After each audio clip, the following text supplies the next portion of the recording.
বাংলা ইংরেজি ডেসক্রিপটিভ আমার যতটা মনে পড়ছে, যখন প্রথম আমি মক দিই হজ হাউসে বাংলা ইংরেজি, তো আমি আর আমার এক বন্ধু, এখন 2020 ব্যাচের এক্সিকিউটিভ শরীফুল ইসলাম, তো আমরা মক দিচ্ছিলাম।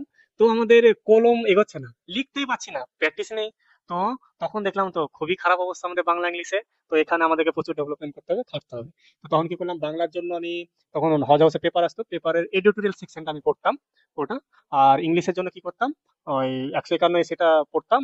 তারপরে লেখালেখি প্র্যাকটিসটা সবচেয়ে বড় ইম্পর্টেন্ট আমি বলে মনে করি। শুধু পড়ে গেলেই কাজ হবে না, বাংলা ইংরেজি প্র্যাকটিস, শুধু প্র্যাকটিসই তোমাকে পারফেকশনে নিয়ে আসবে। তো যে কোনো রাইটিং নিজে নিজে লিখতাম, বা সিনিয়র দাদারা ছিল, আমি হোয়াটসঅ্যাপে পাঠাতাম, দেখে দিতে বলতাম। ওরা অবশ্য কিছু ভ্যালু এডিশন করে দিত, কিছু সাজেশন দিত, সেটা পরে আবার নেক্সট টাইম আমি ইমপ্রুভ করার চেষ্টা করতাম। তো বাংলা ইংরেজি এরকম টপিক, যেমন একদিকে তুমি এডিটোরিয়াল বলো বা স্ট্যান্ডার্ড বই বলো পড়বে, তার সঙ্গে চেষ্টা করবে লেখালেখি প্র্যাকটিসটা অবশ্যই করতে হবে। পরে আমার এমন হয়েছিল, 3 ঘন্টা পেপার হয় আমার মনে হয় বাংলা ইংরেজি, আবার কিন্তু 1.5 ঘন্টার মধ্যে পেপার কমপ্লিট হয়ে যায়। যেটা মক টেস্টটা হতো, ডাব্লিউবিসিএস এর মেন্সেও তাই, বসে থাকতাম লিখে।